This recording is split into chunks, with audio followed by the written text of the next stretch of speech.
రథసప్తమి విశిష్టతలేంటి? ఈ పండుగను ఎందుకు జరుపుకుంటారు? ఇప్పుడు చూద్దామా జున్ను. ప్రతి ఏటా మాఘమాసంలో శుక్లపక్ష సప్తమి తిథి రోజున రథసప్తమి పండుగను జరుపుకుంటారు. ఈ సందర్భంగా రథసప్తమిని ఎందుకు జరుపుకుంటారో ఇప్పుడు తెలుసుకుందాం. భూమిపై జీవరాశులు సుభిక్షంగా మనగలుగుతున్నారంటే అందుకు కారణం సూర్యుడే. ఈ కారణంగానే భానుడిని కనిపించే దేవుడు అని కూడా అంటారు. హిందూ సాంప్రదాయం ప్రకారం సూర్యారాధనకు ఎంతో విశిష్టత ఉంది. ముఖ్యంగా భక్తులు సూర్య జయంతి రోజు ఎక్కువగా పూజిస్తారు.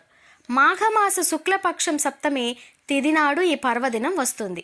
దీన్నే రథసప్తమి అని కూడా అంటారు.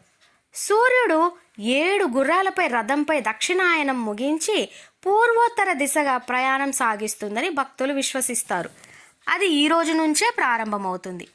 మాఘ సప్తమి నుంచి రానున్న 6 మాసాలు ఉత్తరాయణ పుణ్యకాలంగా పరిగణిస్తారు. 7 గుర్రాలు ఎందుకంటే సూర్యుడు 7 గుర్రాలు 7 వారాలకు సంకేతాలు. ఈ 7 గుర్రాలను వేద ఛందస్సులు అని అంటారు. గాయత్రి, త్రిష్ణుప్, జగతి అనుష్టుప్, పంక్తి, బృహతి, ఉష్ణిక్ అనే 7 గుర్రాల రథంపై భానుడు స్వారీ చేస్తాడు. మేషం నుంచి మీనం వరకు ఉన్న 12 రాశుల్లో ప్రయాణిస్తారు. ఈ 12 రాశులను పూర్తి చేయడానికి సూర్య రథానికి ఏడాది సమయం పడుతుంది. సూర్య జయంతి అంటే సూర్యుడి పుట్టినరోజు కాదు, రథాన్నెక్కి సూర్యుడు సాగించే ప్రయాణం ఈ రోజు నుంచి మొదలవుతుందని అర్థం. విశ్వం ఒక వృత్తంలా భావిస్తే దానికి 360 డిగ్రీలు ఉంటాయని గణిత శాస్త్రం చెబుతోంది. అయితే సూర్యుడు రోజుకు 1 డిగ్రీ చొప్పున సంచరిస్తూ 360 రోజులలో ఈ వృత్తాన్ని పూర్తి చేస్తాడు. అంటే 1 సంవత్సర కాలం. అందుకే జ్యోతిష్కులు ఈ సృష్టి చక్రాన్ని 12 రాశులుగా విభజించి ఒక్కొక్క రాశిని 30 డిగ్రీలుగా విభజించారు. సూర్యుడు ఒక్కొక్క రాశిలో సంచరించే కాలాన్ని 1 మాసంగా పరిగణించారు. మనకు కనిపించే సూర్యుడు ఒక్కడే అయినా విశ్వంలో ఇంకా 11 మంది సూర్యులు ఉన్నట్లు పరిశోధకులు గుర్తించారు. కానీ మన భారతీయులు వేదకాలంలోనే ఈ ద్వాదశాదిత్యులను కనుగొన్నారు.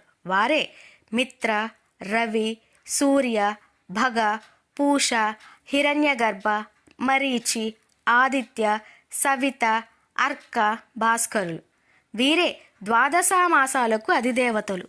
వీటి కారణంగానే 12 రాశులు ఏర్పడ్డాయి. సూర్యుడు ఒక్కొక్క మాసంలో ఒక్కొక్క రాశిలో సంచరిస్తాడు. మాఘమాసంలో అర్కనామంతో సంచరిస్తాడు. మాఘం అంటే పాపం లేనిది అని అర్థం. పుణ్యాన్ని ప్రసాదించే మాసం కాబట్టి ఈ మాసాన్ని మాఘమాసం అన్నారు.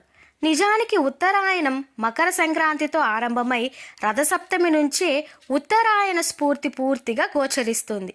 దక్షిణాయనం నుంచి విముక్తుడైన భాస్కరుడు ఈ రోజు నుంచే ఉత్తర దిక్కుగా ప్రకాశిస్తాడు. కాబట్టి రథసప్తమిని సూర్యగ్రహణ తుల్యంగా భావించి పితృ దేవఋషి తర్పణాలను ఇవ్వాలనే నియమాన్ని నిర్ణయించారు. ఇక పురాణాల ప్రకారం రథసప్తమి రోజున అగ్నిశ్వాత్తులు అనే పండితుడు తనువు చాలించిన తరువాత స్వర్గలోకానికి వెళ్లేందుకు ఎంతో నిష్టగా యజ్ఞం చేస్తున్నారు. ముని భక్తికి తృప్తి చెందిన శివకేశవులు వారిని స్వర్గానికి తీసుకురమ్మని దేవ విమానాన్ని పంపారు.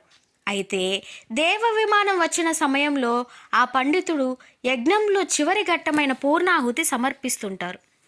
ఆవునేతితో కూడిన హోమద్రవ్యాన్ని అగ్నిలో వేస్తుండగా దేవ విమానాన్ని చూసిన ఆ ముని ఆ క్రతువుని కంగారుగా చేసేశాడు.